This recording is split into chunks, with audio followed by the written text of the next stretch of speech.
Today we're going to be installing a set of TLGuards onto this 2025 BMW X5.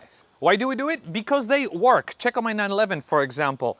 I am sporting a set of TLGuards and look at all the debris that they're catching, which otherwise would have ended up on my quarter panel, potentially scratching it. Now the X5 is very tricky when it comes to retrofitting it with TLGuards, so I had to improvise.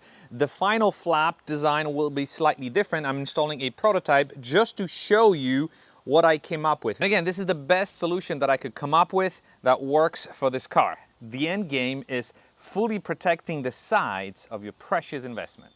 Installing the front starts by removing a screw that is hidden sort of behind this trim. You can barely see its head poking out, but you do have to unscrew it first. So what you do is you take this trim and simply just yank it.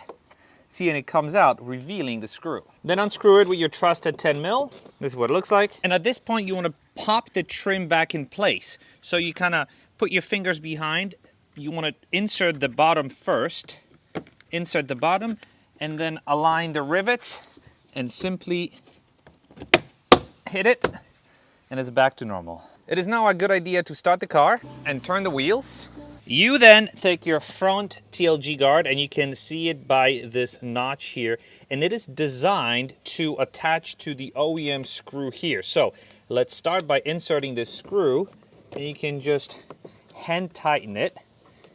It will tighten, and then to align it, you simply push it in, and this lip will stop on this lip that's in the car, and this will give you the alignment that I think makes sense. Now, if you want to align it a little differently, you can also move it a little bit, this and that, but to me, this is how I set what to me is the perfect alignment. Once you've aligned it the way you want it to sit, you have two screws for the front, one longer and one shorter. The longer one goes here, the shorter one goes there. And what's behind is the longer one goes into the wheel liner. There's nothing in there. And the shorter one goes into this plastic. That is the best solution I could come up with given the options that we have here. So again, the longer one goes here, the shorter one goes there.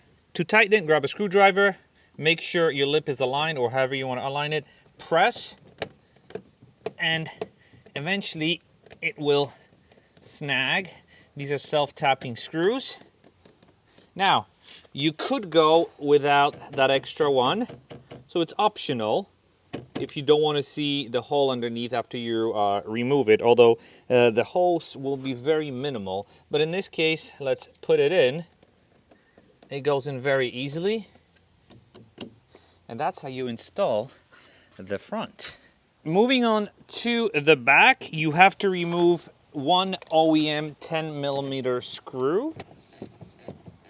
This is what it looks like. And then you take the flap, you have a bigger hole here. Take the screw that you just removed and insert it back, but with the flap in between, and tighten it. Yeah, you want it to be fairly tight, because now you get to the back and start aligning it. You align it however you see fit. See how you want it. Do you want it to be straight with the tire? Do you want it to be angled a little bit? The second you are happy with the alignment, put your finger here and start driving the screws into these plastics. So once again, you're driving these tiny screws here, here, and there directly into the plastic.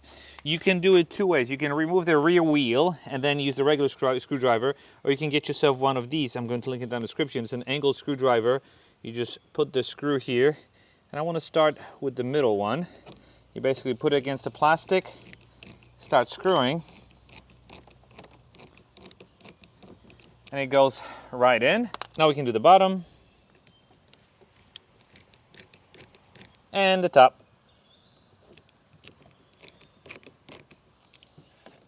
And you're done. And this is the final product. The idea behind TLGuards is to make them as little visible as possible, yet still have them perform the function of protecting the sides of your vehicle. And I think I got the job done.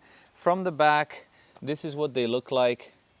See, they kind of blend in with the tire and the plastics if this is the type of trim that you have. Same thing with the front. barely noticeable. And that's one of the reasons why I say no to color matching it. A few of you did reach out to me saying, hey, can I color match it to the car? I say no, because my design is as stealthy as possible. You don't want them to be visible, and I think with this, I've accomplished that. If you're interested in getting a set, I'm going to put a link in the description on how you can do so. Any questions or comments, leave them down below.